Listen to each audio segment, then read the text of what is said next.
जोर बार बार वंदना हमारी है। मंगल कल्याण सुख ऐसो हम चाहत हैं। हो मेरी ऐसी दशा जैसी तुम धारी है। हो मेरी ऐसी दशा जैसी तुम धारी है।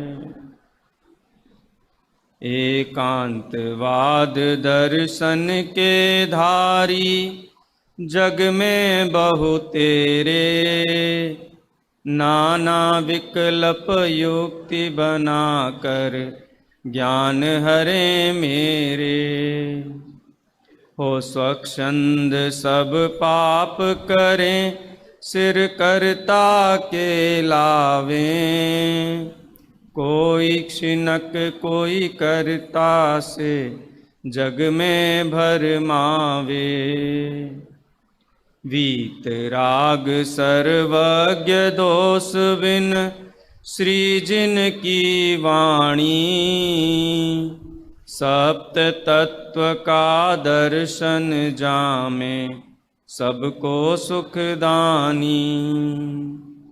इसका चितवन बार बार कर श्रद्धा और धरना। मंगत इसी जतन से एक दिन भवसागर तिरना। हमारी चर्चा का जो केंद्र बिंदु है जिनदेसना शिविर में, मुझे नहीं पता है ऐसे अटपटे विषय पे कभी आपने मुमुक्षुओं की शास्त्र सभा में स्वाध्याय सुना होगा जिसमें हम थ्योरीज पे बात कर रहे हैं। एक सिद्धांत है एरिस्टोटल का, उनकी एक कृति है पोइटिका, कैथारसिस। जो लिटरेचर के स्टूडेंट होंगे जिन्होंने पढ़ा होगा उनको ध्यान में होगा। कैथारसिस का मतलब क्या होता है?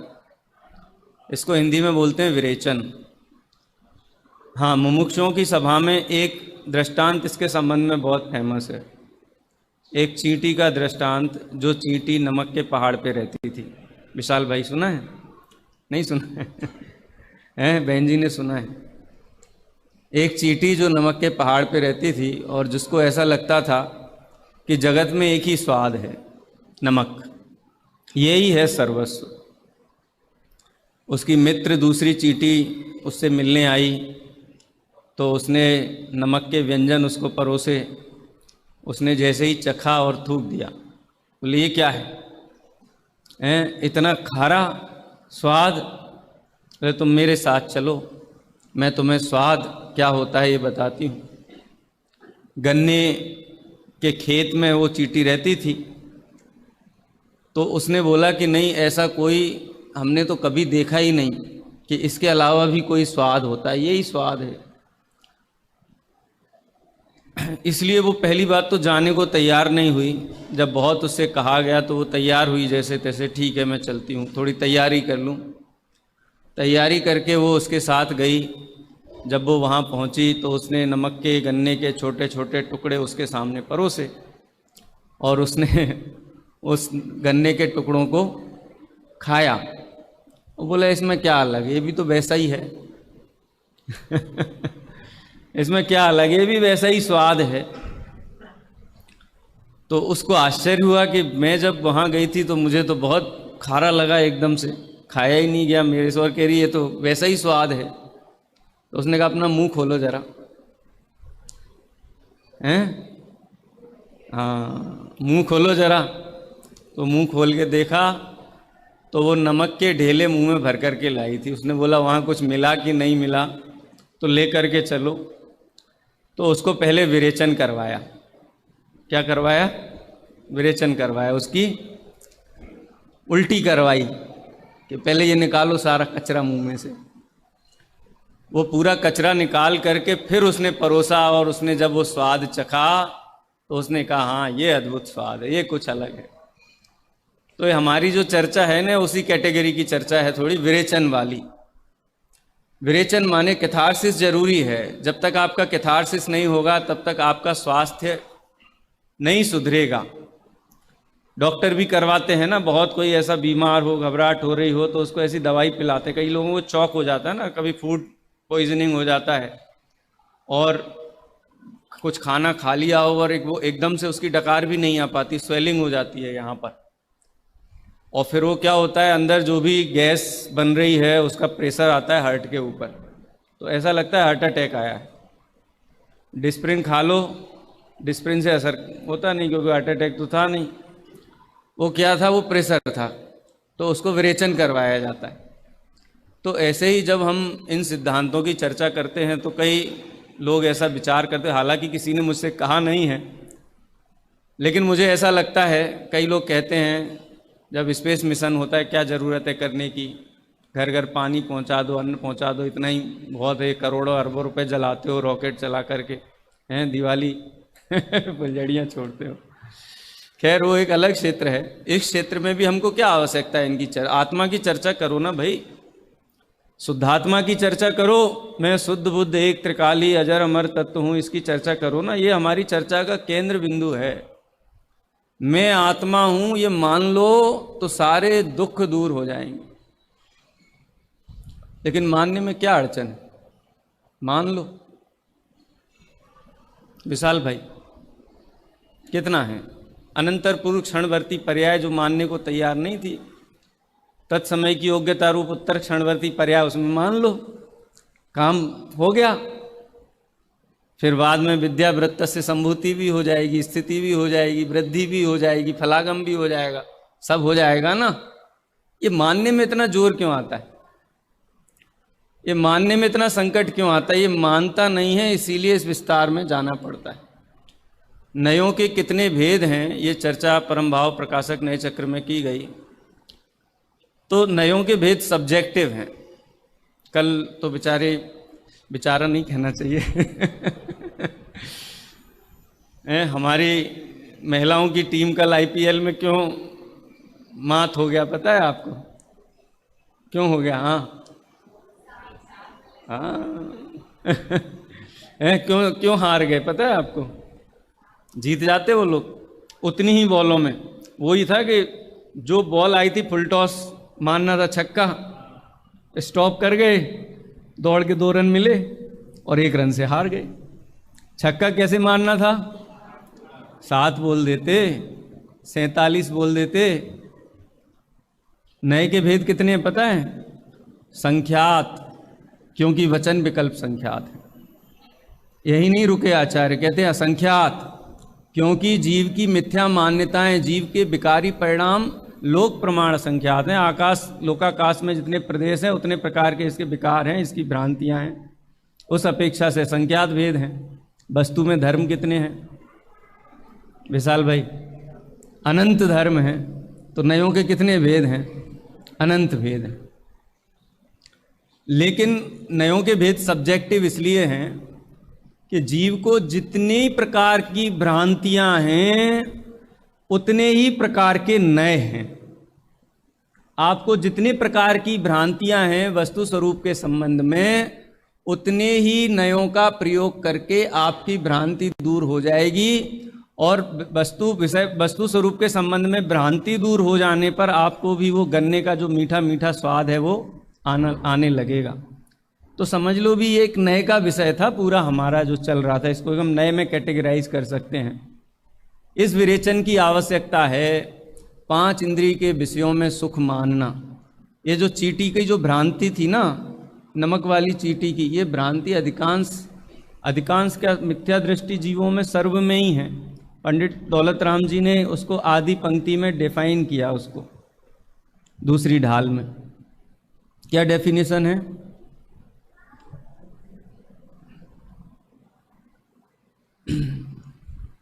शिव रूप निराकुलता न जोय।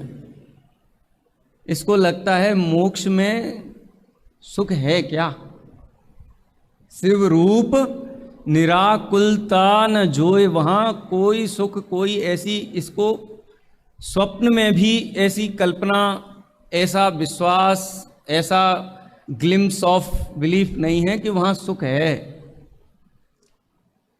इसको इतना कोई घोषणा कर दे कि आज तो पंचगनी में अमिताभ बच्चन आया है जयानंद धाम में तो बिलीव करने को हम तैयार हो जाते हैं, लेकिन मोक्ष एक काल्पनिक विषय लगता है, इसलिए विरेचन की आवश्यकता है। और उस विरेचन में एक विषय ये भी है कि एक धार्मिक सिद्धांत है, एक लौकिक सिद्धांत है, एक स्कूल का सिद्धांत है, एक शास्त्र सभा का सिद्धांत है, एक हमारे प्रैक्टिकल लाइफ है, प्रैक्टिकल जैनिज्म एक प्रैक्टिकल है और एक सिद्धांत है। सिद्धांत और प्रैक्टिकल को हम दो विभागों में वर्गीकृत कर लेते हैं और उनका एप्लीकेशन भी सेपरेट करते हैं। जबकि है क्या, सिद्धांत उस वस्तु स्वरूप की यथार्थ स्थिति है जैसा वो होता है, और जब वो हमको स्वीकार हो जाता है, हमारे निर्णय में आ जाता है, तो हमारा जीवन जो बदलता है उससे, वो उसका प्रैक्टिकल है। बहुत से लोग ये कहते हैं कि मुमुक्षु लोग शास्त्र सभा तो ज्ञान की चर्चा तो बहुत करते, अभ्यास नहीं करते। तो कुछ को लगा कि थोड़ा अभ्यास भी करवाएं, ऐसे बैठ जाओ कमर सीधी करके, हाथ पे हाथ रखो, फिर नमोकार मंत्र बोलना है, फिर शरीर का विचार करो, रूपस्थ रूपातीत, पिंडस्थ पदस्थ, ये सारा अभ्यास कराते हैं। वो सारी लक्षणा में कहा गया ध्यान का अभ्यास है, वो भेद विज्ञान है, मूलतः 6 द्रव्य 7 तत्व 9 पदार्थ का, लेकिन वो लक्षणा शैली हम समझते नहीं हैं। सारा का सारा एप्लीकेशन शरीर पे करते हैं तो अपेक्षित परिणाम की उपलब्धि नहीं होती। तो ये जो चर्चा थी, ये हमारी विरेचन वाली चर्चा थी कि आपको ऐसी भ्रांतियां हो तो आप थोड़ा डिटेल में जैन मेटाफिजिक्स, द्रव्य गुण पर्याय, उत्पाद व्यय द्रव्य का अभ्यास करेंगे तो ये भ्रांतियां नहीं रहेंगी। ये विषय अपना पिछले प्रवचनों का यहाँ पे जो स्वाध्याय है उस दृष्टि से किया था, ये पूरा होता है। सुबह की सभा में 3 बिंदुओं पे हम चर्चा करने वाले जो हमने छोड़े थे। पहला बिंदु कौन सा था? नियामक कारण। सबको सुखी होना है, सुख कार्य है और उसका कारण नियामक है, क्लू नहीं है कि कोई ज्ञान मार्ग है, कोई भक्ति मार्ग है, कि कोई योग मार्ग है, कि वो एक हाथ ऊपर करने वाला हठ मार्ग है ऐसे अनेक मार्ग नहीं है, अनेक कारण नहीं है, एक ही कारण है। उन कारणों को 3 भागों में वर्गीकृत किया था। पहले कारण को किस कारण में डाला? नियामक कारण में, माने कारण होने पर कार्य होता ही है। दूसरे कारण कार्य संपन्न होने में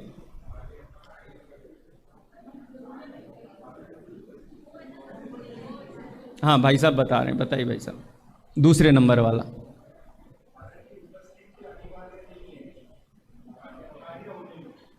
नहीं, ये तो कुछ हाँ ध्वनि बताइए, ध्वनि। हाँ, कुछ ऐसे कारण हैं जो कंपलसरी हैं, होंगे ही होंगे, लेकिन उनके होने पर कार्य संपन्न हो जाए इस बात की कोई गारंटी नहीं है। और तीसरे कारण कौन से हैं? जिन कारणों को मुख्यता से माना गया है, जगत में जिनकी प्रशंसा होती है, वो कारण होते तो लगता है कि हाँ कुछ हो रहा है, कुछ ना कुछ अद्भुत घटित होने वाला है, लेकिन उनके बिना भी कार्य होते हुए देखे जाते हैं। 3 कैटेगरी हो गई, एक नियामक कारण, एक कारण होते हैं लेकिन वो नियामक नहीं है, होने पर कार्य होगा ही होगा ऐसा नियम नहीं है। और तीसरे कारण ऐसे हैं जिनका जो कारण की प्रशंसा बहुत की जाती है, ना तो वो फर्स्ट कैटेगरी में आते हैं, नियामक कारण में भी नहीं आते हैं, दूसरे नंबर के कारण की कैटेगरी में भी नहीं आते, क्योंकि दूसरे नंबर की कैटेगरी तो वो है ना कि जब वो होना चाहिए। थोड़ा इसको अपन एग्जाम्पल से ले लें कोई भी जीव मुक्त होगा तो निर्ग्रंथ हुए बिना होगा क्या? क्या कोई भी जीव निर्ग्रंथ हुए बिना मुक्त हो सकता है? नहीं हो सकता है। क्या कोई भी जीव निर्ग्रंथ होने पर नियम से मुक्त हो सकता है क्या? नहीं हो सकता है। तो कौन सी कैटेगरी में चला गया? दूसरी कैटेगरी में चला गया। तीसरी कैटेगरी ऐसे कारण जिनको लोक में बहुत प्रशंसा की जाती है, जैसे तत्वार सूत्र में सूत्र है तपसा निर्जरा च। तप को मुक्ति का कारण कहा गया है, निर्जरा मोक्ष का कारण कहा गया है। उसको हम डिफाइन नहीं कर रहे हैं, उसकी आध्यात्मिक परिभाषा में न जाएं। तप को मुक्ति का कारण कहा गया है। तप के भेद हैं अनशन, औमोदर्य, वृत्ति परिसंख्यान, रस परित्याग, विविक्त सय्यासन, काय क्लेश। भरत चक्रवर्ती को इनमें से कितने हुए? अनशन, औमोदर्य, अनशन औमोदर्य, आहार ही नहीं हुआ, पारण ही नहीं हुआ उनका, तो औमोदर्य कहाँ से होता? रस परित्याग निकले ही नहीं आंकड़ी लेकर के, तो रस परित्याग भी नहीं था। विविक्त सय्यासन, ग्रीष्म ऋतु शिखर के ऊपर, वर्षा ऋतु तरुतल ठाड़े, शीत ऋतु दरिया के किनारे, ऐसी स्थिति थी। काय क्लेश इत्यादि नहीं थे, लेकिन मुक्त हुए कि नहीं हुए? मुक्त हुए। अब आपके मन में जिज्ञासा होगी, क्या जिज्ञासा? कि नियामक कारण भी होते हैं क्या? हम तो सोचते थे कि हम लगा रहे हैं निशाना, कभी ना कभी तो लग ही जाएगा, कभी ना कभी तो लग ही जाएगा, आज नहीं तो कल, नहीं तो जिन देशना के पहले शिविर में लगेगा, नहीं तो दूसरे में लगेगा, नहीं तो तीसरे में लगेगा, नहीं तो चौथे में लगेगा। ऐसा फ्लूक नहीं है, नियामक कारण है, कार्य कारण का नियम है। इसका समाधान करने के पहले एक प्रश्न है आप सभी से। सिद्ध भगवान में और हम में क्या अंतर है? What is the difference between सिद्ध भगवान एंड अस, आई?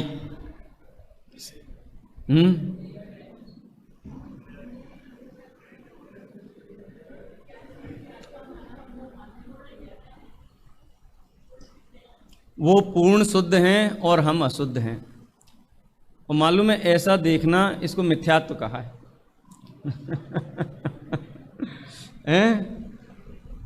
को असौ आत्मा इति चेत, जब आचार्य कुंद देव से आचार्य अमृतचंद्र ने भूमिका में प्रश्न उपस्थित किया, को असौ शुद्ध आत्मा इति चेत, पहला उत्तर क्या आया? ना तो मैं प्रमत्त हूँ ना अप्रमत्त हूँ। अच्छा, अपने आप को प्रमत्त अप्रमत्त माने तो शुद्धात्मा है, शुद्धात्मा माने शुद्ध दृष्टि वाला है? नहीं, तो ये परिभाषा तो क्वालिफाई नहीं की। और बताओ,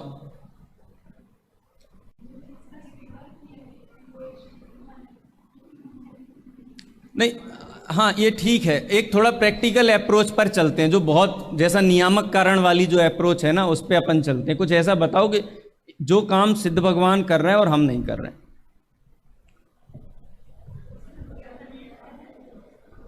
हाँ, वो अशरीरी हैं और हम शरीरी हैं शरीरी वास्तव में हैं। अच्छा, शरीर होने से जीव दुखी है क्या? देह होने से दुखी है क्या?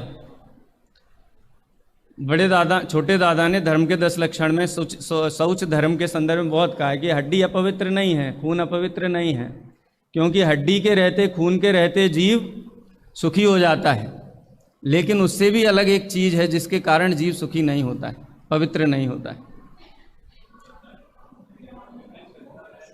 विपरीत श्रद्धान, विपरीत ज्ञान और विपरीत चारित्र, मान्यता। अच्छा, इसको और अपन सरलीकरण करते हैं, बहुत ज़्यादा इसको डाइल्यूट करते हैं। आप सहमत हों? और ये सारे जैन सिद्धांतों के आधार पर इसका डाइल्यूजन है। सिद्ध भगवान के ज्ञान में लोकालोक झलकता है, और लोकालोक के द्रव्य गुण पर्याय जैसे हैं उनको सब स्वीकार है, जैसे हैं। वो गिद्ध बैठा हुआ भी स्वीकार है, वो झुका हुआ बच्चा भी स्वीकार है, और फोटो खींचने वाला फोटोग्राफर भी, पत्रकार भी स्वीकार है, और हमको स्वीकार है। इतना ही फर्क है बस, इससे ज्यादा फर्क है ही नहीं।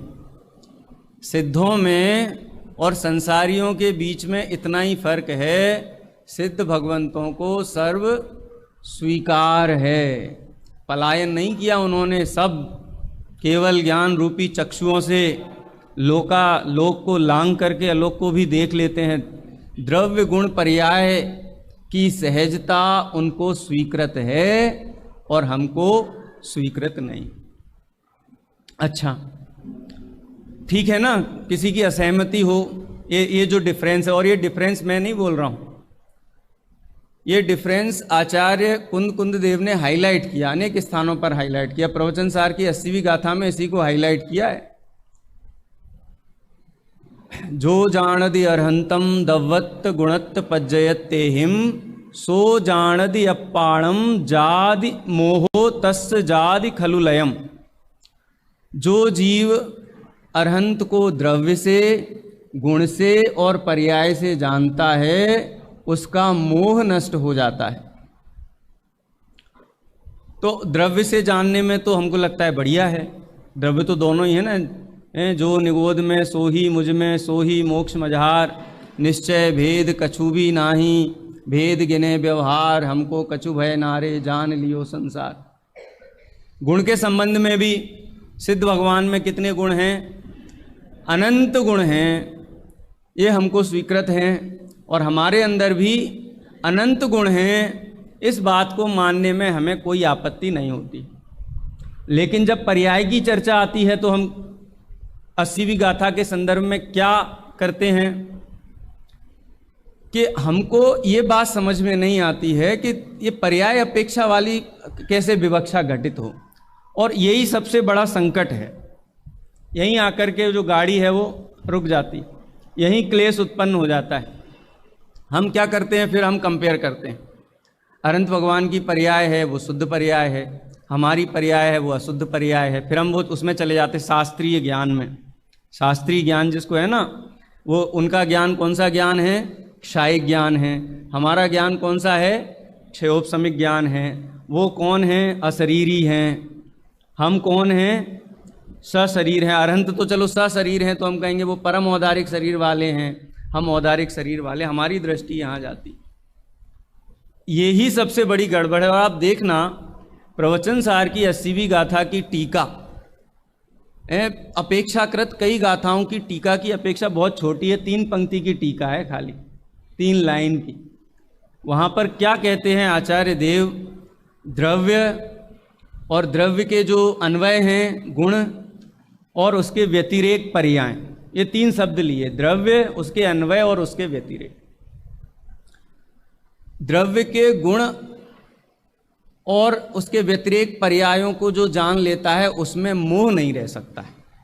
ये आचार्य कुंद देव का क्लेम है। जो द्रव्य गुण और पर्याय माने द्रव्य, उसके अन्वय और उसके व्यतिरेकों को जानता है, उस जीव के अंदर मोह नहीं रह सकता है।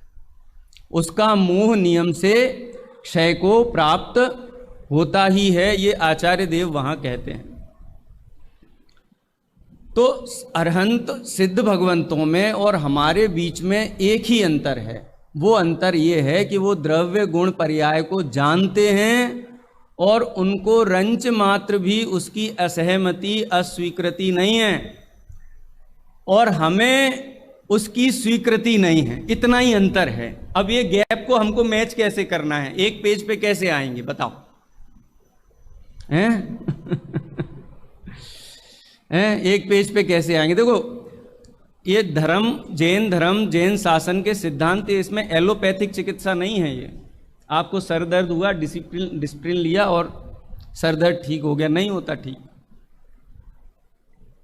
ऐसा नहीं है। ये आपने तत्व ज्ञान की टैबलेट ली और आपका सर दर्द ठीक हो गया, नहीं होता, यहाँ नहीं होता।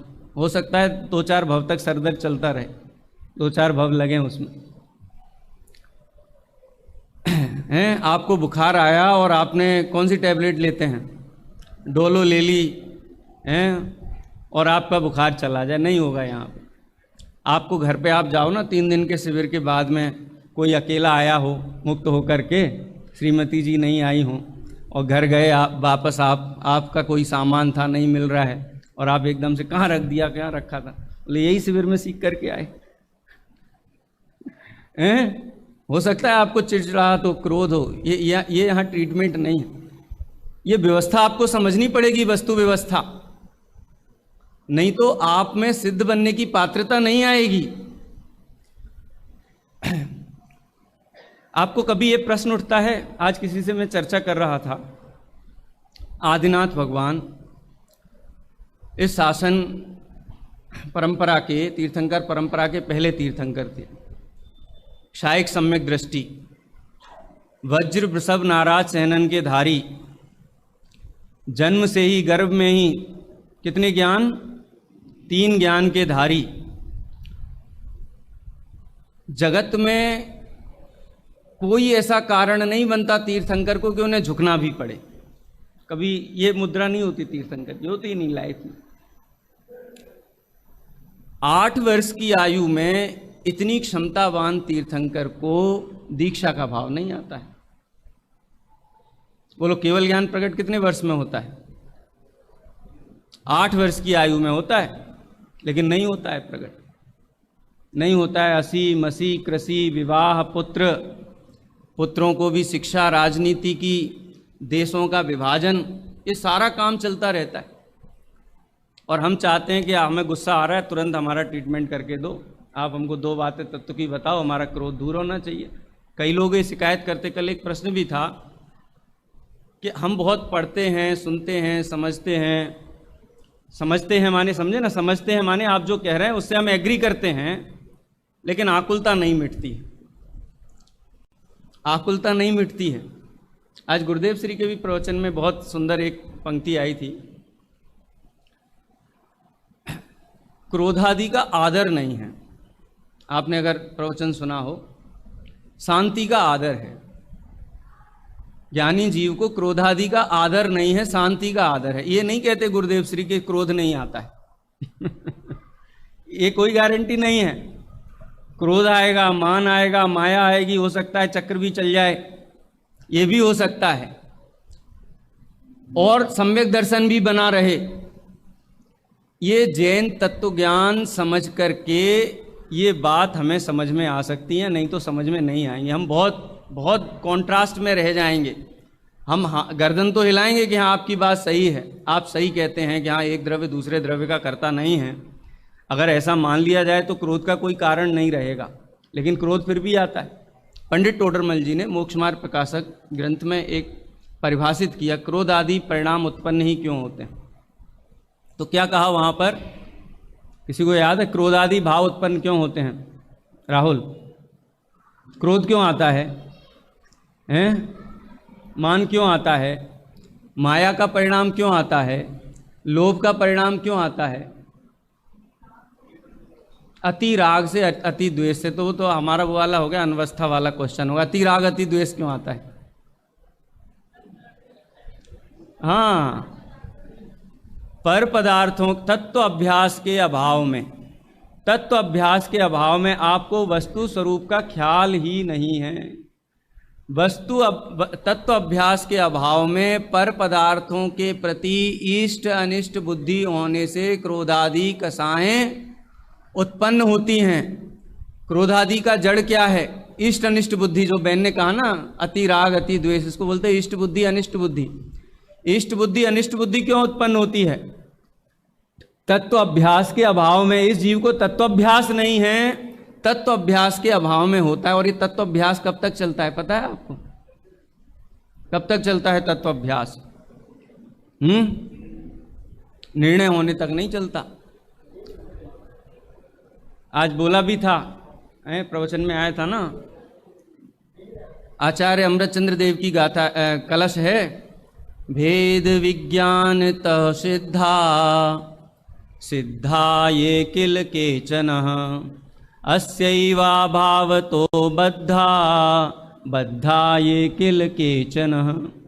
जब तक मोह क्षयाच्च ज्ञान दर्शन वर्णयो क्षयाच्च केवलम नहीं हो जाए तब तक अभ्यास चलता है ये अभ्यास तब तक चलता है।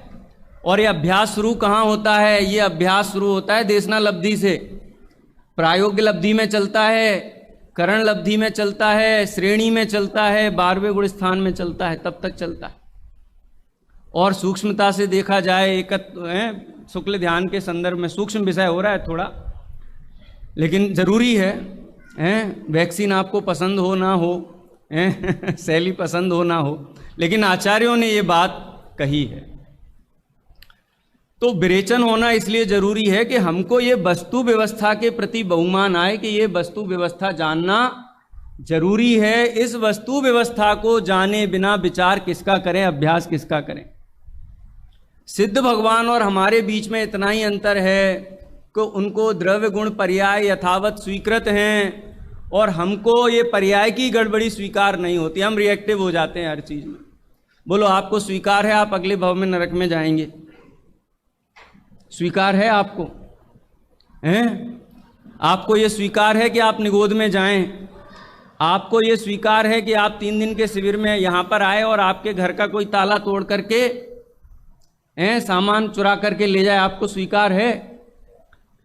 लेकिन सिद्ध भगवंतों को जगत का सारा परिणमन स्वीकार है, उनके पूर्व भव के माता पिता की स्थिति, उन जगत का जो भी परिणमन है, जो जो देखी वीतराग ने जो जो ज्ञान में झलकता है सब उनको स्वीकृत है। ये स्वीकृत क्यों है भैया?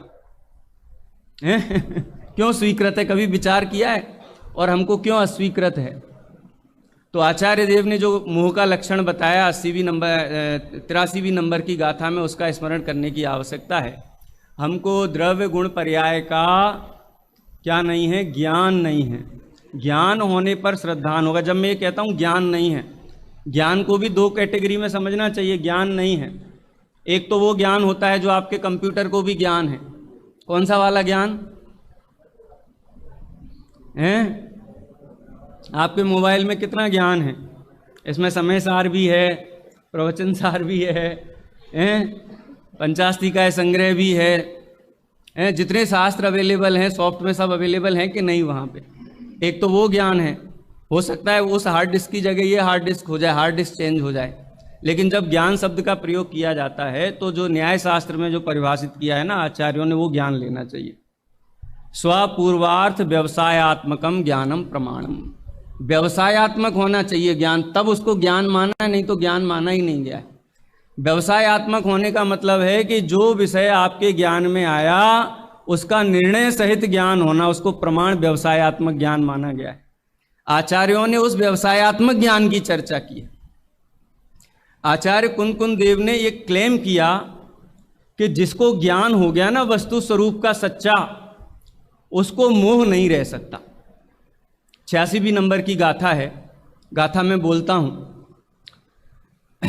जिण सत्था 2 अट्ठे पच्चखादी हिम बुझ दोड़ियमा खीयदि मोहो वचो खीयदि मोहो वचो तम्मा सत्थम समधि दव्वम। क्या मतलब है इसका? जिण सत्था 2 अट्ठे, जो व्यक्ति जिन शास्त्र से पदार्थ को जानता है। अब जानता शब्द आया ना, जानने का मतलब क्या? जीव के कितने भेद हैं? संसारिणो मुक्ताश्च हैं, संगिना समनस्का, वो वाले भेद की बात नहीं है, वो वाले ज्ञान की बात नहीं है। पच्चखादि हिम बुद्धदो नियमा, जो प्रत्यक्षादि प्रमाणों से जानता है। प्रत्यक्षादि माने आद्य परोक्षम प्रत्यक्ष मन्यत नैगम संग्रह व्यवहार ऋजु सूत्र संविरूढ़ी एवं भूता नया, ये सारे प्रमाण और नए से जो वस्तु को जानता है, जिसने जान लिया है, जिसका ज्ञान व्यवसायात्मक है, जिसने निर्णय कर लिया है। खीयदि माने नष्ट हो जाता है, क्षय हो जाता है, समाप्त हो जाता है। क्या? मोहो बचो, मोह का समूह नष्ट हो जाता है। ये कौन कह रहा है? आचार्य कुंद देव कह रहे हैं। तो जानने के संदर्भ में वो मत करना, मतलब उसमें गड़बड़ी मत करना। जानना जब कहा जाए माने निर्णय सहित जानना। निर्णय सहित जानने पर कार्य नियम से होता ही होता है। अच्छा, निर्णय पूर्वक जानने से क्या होगा? निर्णय पूर्वक जानने से क्या होगा? अब उस प्रैक्टिकल पर हम आते हैं। तीसरे प्रकार का जो कारण है वो कौन सा कारण है? नियामक कारण, जिसके होने पर कार्य नियम से होता ही होता है, उसको नियामक कारण बोलते हैं। इसको बोलते हैं मुक्ति का पुरुषार्थ। और पंडित टोडरमल जी साहब ने 9वें अध्याय में इसको लिया, वहां पर इस विषय को। पुरुषार्थ, मुक्ति का पुरुषार्थ। मुक्ति का पुरुषार्थ बुद्धिपूर्वक तो इतना ही है कि वस्तु स्वरूप का अभ्यास किया जाए, इसको पुरुषार्थ का पुरुषार्थ, पुरुषार्थ शब्द है ना, पुरुषार्थ सिद्धि उपाय ग्रंथ में आचार्य अमृतचंद्र देव ने पुरुषार्थ शब्द को परिभाषित किया। अस्ति पुरुष चिदात्मा। पुरुष किसे कहते हैं? आत्मा को। अच्छा, यहाँ कौन कौन पुरुष है, कौन कौन अपुरुष है? पुरुष शब्द है, इसका अर्थ होता है आत्मा, पुरुष। ये यहाँ फेमिनिस्टिक व्यू की आवश्यकता नहीं है, ऐसा नहीं लगे कि ये जितने भी शास्त्र हैं ना ये बड़े एंटी हैं, विमन है, सब जगह पुरुष की बात करते हैं। एक्चुअली जैन दर्शन में स्त्री का कॉन्सेप्ट है ही नहीं। जैन दर्शन में स्त्री नाम का कुछ होता ही नहीं है। स्त्री नाम का कौन सा तत्व है, कौन सा द्रव्य बताओ? स्त्री नाम का कोई द्रव्य ही नहीं है, इसलिए यहाँ पर लिंग भेद है ही नहीं। ये इसको फेमिनिस्टिक भी बोल सकते हैं और नॉन एंटी फेमिनिस्टिक भी बोल सकते हैं, क्योंकि यहाँ किसी को स्त्री माना ही नहीं, सब पुरुष हैं। पुरुष किसे कहते हैं? पंडित टोडरमल जी ने पुरुष शब्द की व्याख्या की, और वो वास्तव में मूल व्याख्या आचार्य वीरसेन स्वामी की गौमट सार की जो टीका है जीव तत्व प्रदीपिका, उसमें वो उन्होंने दी। पुरु शब्द का मतलब होता है चेतना। पुरु माने होता है चेतना, और सेते माने होता है स्वामी होकर के सेवन करना या प्रवर्तन करना। आपको मुक्ति का पुरुषार्थ करना है विशाल भाई, क्या पुरुषार्थ है मुक्ति का? हैं अनिल, क्या पुरुषार्थ है मुक्ति का? कितने बजे उठना है, कितने बजे मंदिर आना है, किसका त्याग करना है, क्या रखना है, क्या छोड़ना है, कौन सा व्रत लेना है, अणुव्रत लेना है कि महाव्रत लेना है? ये कौन से कारणों में जाएगा? ये दूसरे नंबर के जो कारण है ना उनमें जाएगा। जीवन में अणुव्रत भी होंगे, महाव्रत भी होंगे, सभी अनिवार्य कारण है। आचार्य कुंद देव तो ये भी कहते हैं परिवज्जतु सामण्यम जद इच्छति दुख परिमुखम। यदि तुम दुख से परिमुक्त होना चाहते हो तो सामण्य को धारण करो। लेकिन कौन से कारण हैं वो? सेकंड नंबर वाले। हम फर्स्ट वाले नंबर के कारण की चर्चा कर रहे हैं। पुरुषार्थ। पुरुषार्थ किसे कहते हैं? पुरु माने होता है चेतना गुण, और सेते माने होता है स्वामी होकर के प्रवर्तन करना। जो जीव चेतना गुण का स्वामी होकर के प्रवर्तन करता है वो मुक्ति का पुरुषार्थ करता है, और जो जीव चेतना गुण का स्वामी होकर के प्रवर्तन नहीं करता है वो जीव संसार का पुरुषार्थ करता है। पुरुषार्थ दोनों ही कर रहे हैं। अब उसको हम पुरुषार्थ को पुरुषार्थ ना माने। आचार्य अमृतचंद्र देव ने तो उसको क्लीवत्व कहा, नपुंसकता कहा। जो सांसारिक दिशा की ओर गमन कर रहा है वो सब नपुंसक हैं, और जो ज्ञाता दृष्टा होकर के परिणमन कर रहे हैं वो पुरुषार्थी हैं। बोलो, ऐसा पुरुषार्थ कभी हुआ?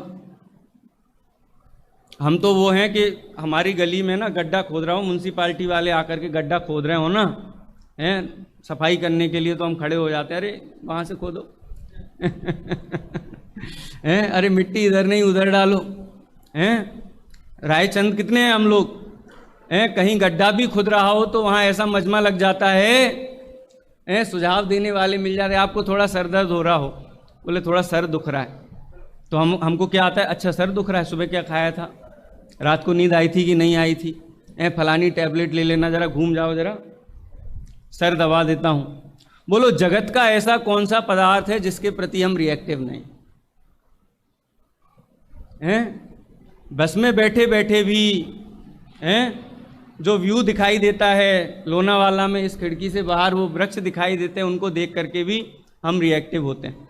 पंडित दौलत राम जी कहते हैं, रागादि प्रगट जे दुख देन तिन्ही को सेवत गिनत चैन। मुक्ति का पुरुषार्थ नियामक कारण है चेतना गुण का स्वामी होकर के प्रवर्तन करना, लेकिन जीव चेतना गुण का स्वामी होकर के प्रवर्तन नहीं कर पाता है। क्यों नहीं कर पाता है? क्यों नहीं कर पाता है? इसलिए नहीं कर पाता है, इसको वस्तु स्वरूप का ख्याल ही नहीं है।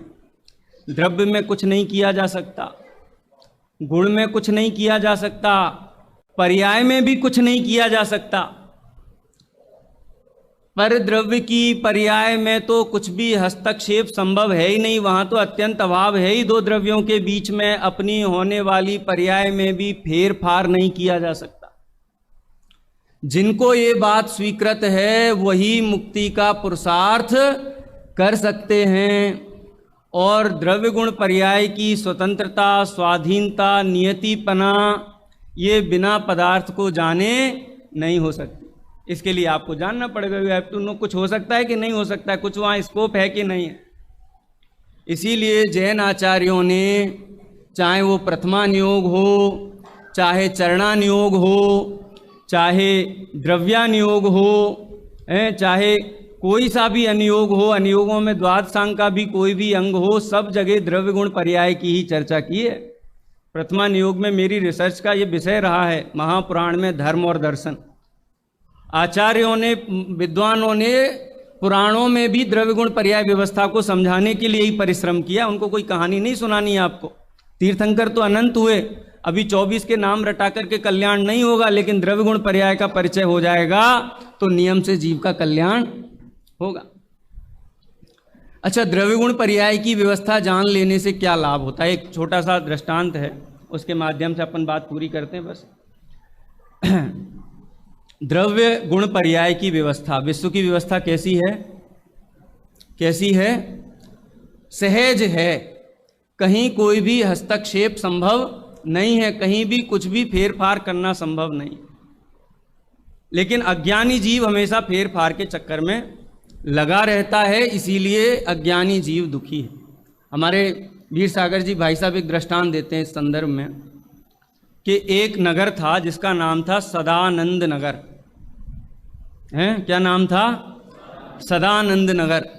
बहुत प्रसिद्धि थी। कैसा नगर था कि वो इतना बढ़िया, वहाँ सारी व्यवस्थाएं, जैसे अभी यहाँ पर लोनावाला में जैसे सदानंद नगर जैसी फीलिंग आ रही है ना, बढ़िया बारिश हो रही है, बढ़िया हरियाली है, हैं, रसोई में भी नहीं जाना पड़ रहा है, सब्जी लेने भी नहीं जाना पड़ रहा है, ऑफिस भी नहीं जाना पड़ रहा है। सदानंद नगर वहाँ बढ़िया, सब फर्स्ट क्लास एकदम, जल की व्यवस्था हो, बिजली की व्यवस्था हो, सड़कें हो, सब एवन चकाचक। एक व्यक्ति को पता चला कि ऐसा कोई नगर है जहाँ सब कुछ परफेक्ट है, there is no potholes, सड़क में कोई गड्ढे नहीं है, बिजली नहीं जाती है, सब बढ़िया बढ़िया, एकदम बढ़िया बढ़िया।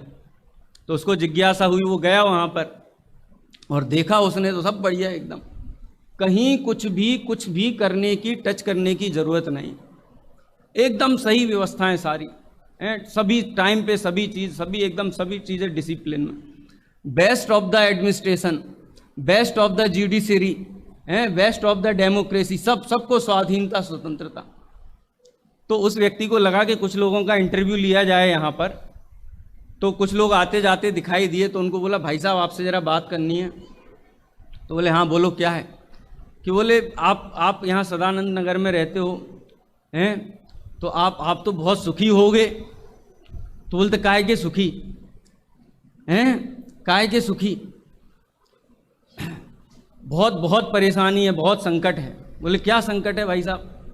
बोले देख रहे हो ना कौआ बैठा है यहाँ पे, ये कौआ, ये कितना काला है, इसने क्या अपराध किया है?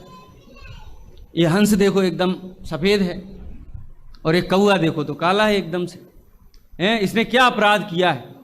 हमने एक कमेटी बनाई, एक संगठन बनाया है।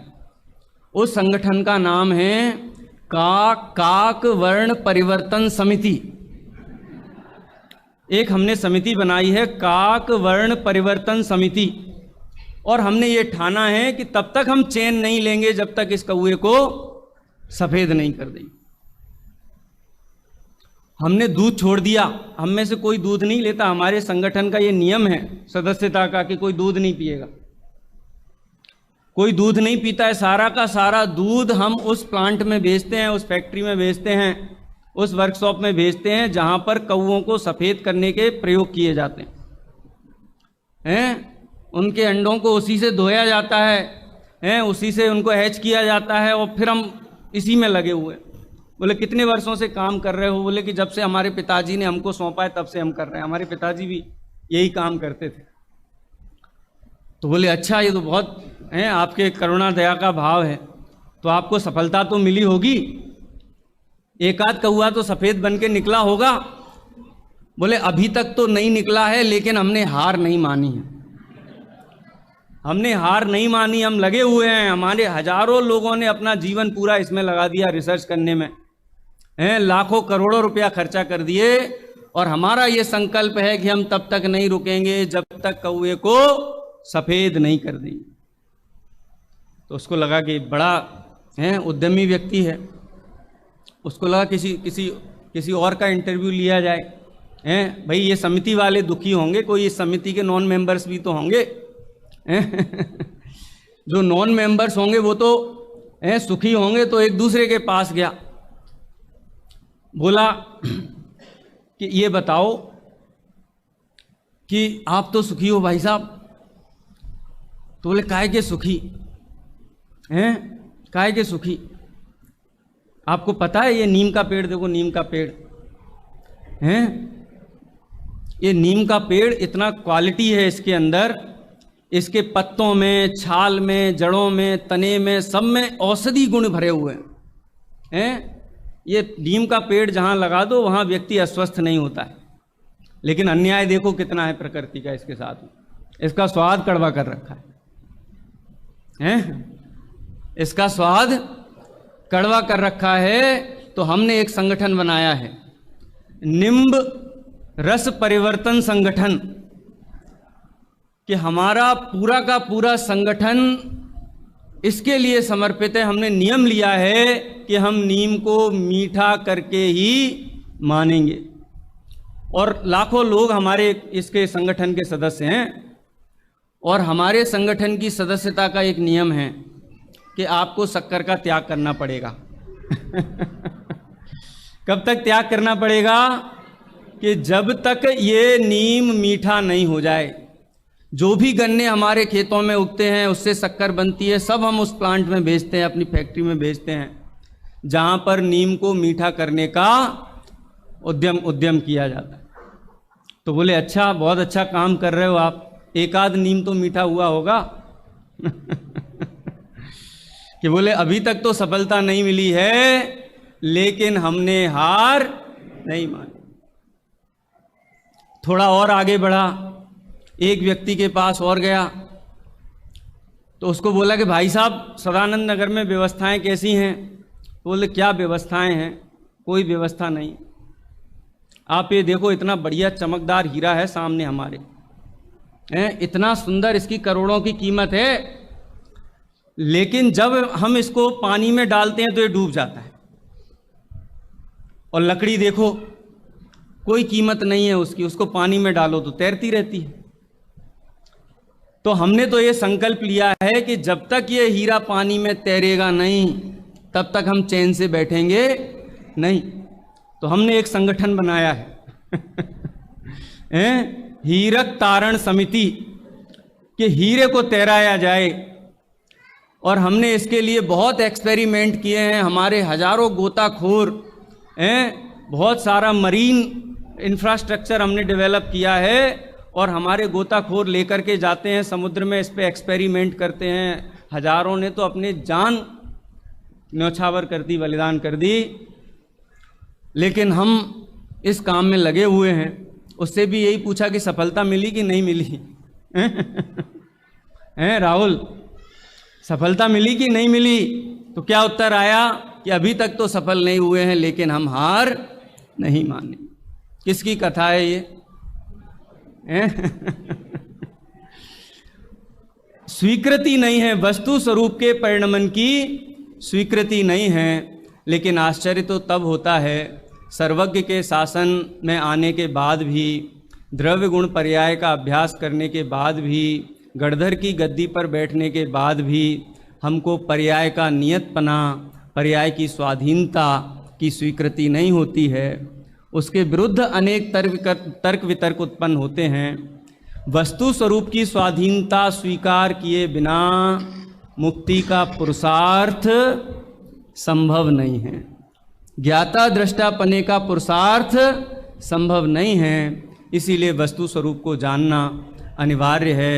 ये एक ऐसा मार्ग है जिस मार्ग को तीर्थंकरों ने स्वयं आजमाया है, सव्ये विहरन्ता तेण विहाणेण खविद कम्मंसा किच्चा तदोवदेशम निवादा ते नमो तेसिम। हम पूजा की पंक्ति में भी बोलते हैं ना यही बात, जो हुए आज तक अरिहंत सबने अपनाया यही पंथ, उपदेश दिया इस ही प्रकार हो सबको मेरा नमस्कार। अभी हम सब ने डॉक्टर सोनू जी के माध्यम से बहुत गंभीर लेकिन सार्थक चर्चा का लाभ लिया। खास बात यह है कि डॉक्टर सोनू जी इसरो संस्था में काम करते हैं, जो अहमदाबाद में इसका बड़ा सेंटर भी है, अभी दिल्ली में वो उनका पोस्टिंग है।